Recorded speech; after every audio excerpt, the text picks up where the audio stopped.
Greetings, folks. Welcome back. In this short video, we're going to talk about demand, things like the law of demand, and some of the factors that will shift an entire demand curve. So we'll start with a review of some of the basic concepts. We defined quantity demanded as the number of units that buyers, that would be households, are willing and able to purchase at a given price. And then we have the law of demand, which is this idea that there's an inverse or a negative relationship between price and quantity demanded. Using just everyday language, we can restate the law of demand to say that as price rises, the number of units that households want to buy will go down or decreases. So there are a number of factors that will affect demand or shift the demand curve.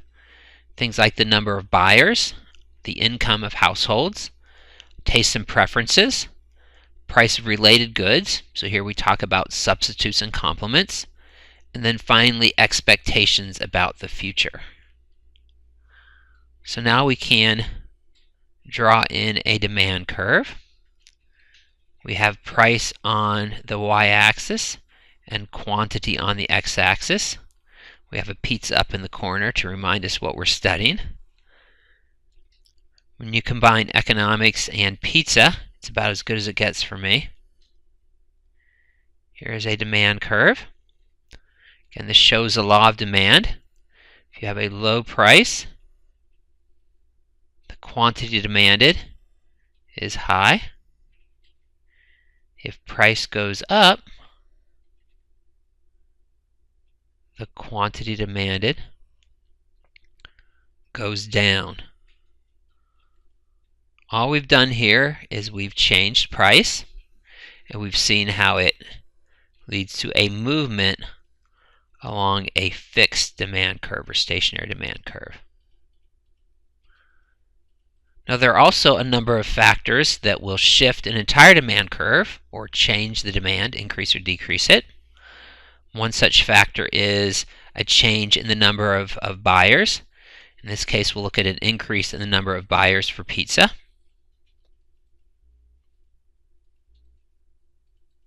So, will an increase in the number of buyers move the demand curve in here or out here? When an increase in the number of buyers increases the demand, so we'll shift it out here. What this means is that at every price, the quantity demanded has gone up. So here's a price with the initial demand curve. The quantity demanded is here. With the new demand curve, the quantity demanded is out here. Let me extend this out here. And again, it's not just this price where the quantity demanded increases when you shift the demand curve out, but it's all prices. If you don't believe me, we can look at another price. Let's take a price here. Under the original demand curve, the quantity demanded was here. Under the new demand curve, the quantity demanded is way out here.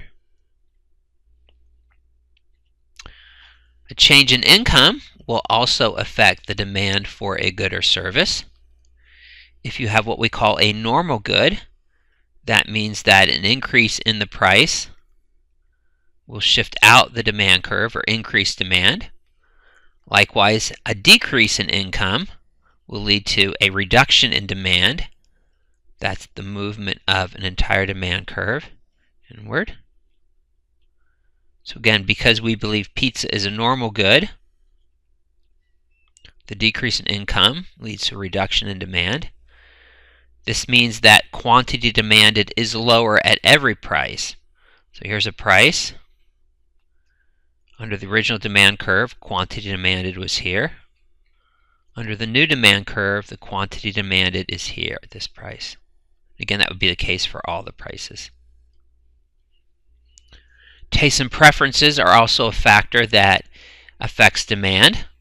So what could affect your tastes and preferences for pizza more than watching a football game? So if you're watching a football game, you might expect the demand for pizza to rise, to shift out here. That pizza in the corner looks good. Maybe even watching economics videos might increase the demand for pizza. Changes in the price of related goods affects demand. Here we'll think about wings and pizza as substitute goods.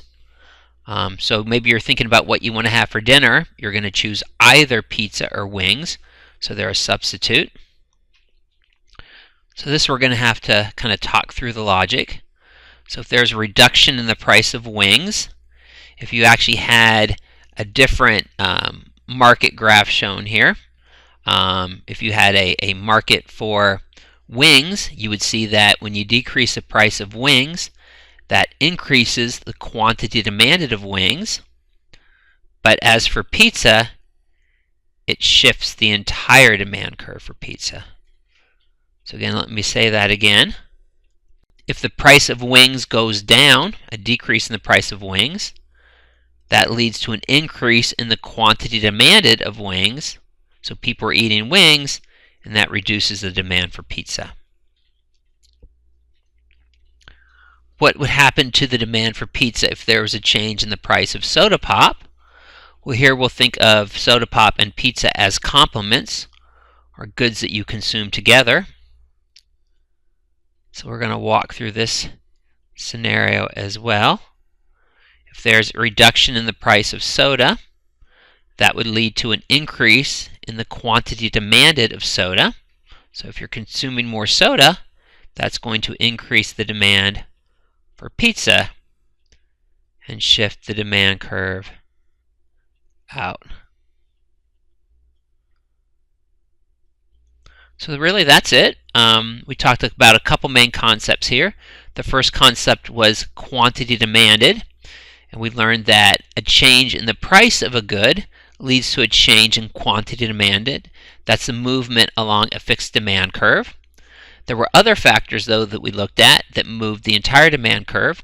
Things like number of buyers, incomes, tastes and preferences, and price of related goods. So that's it. Hopefully I haven't made you too hungry. If you are, you can order a pizza. We'll see you next time.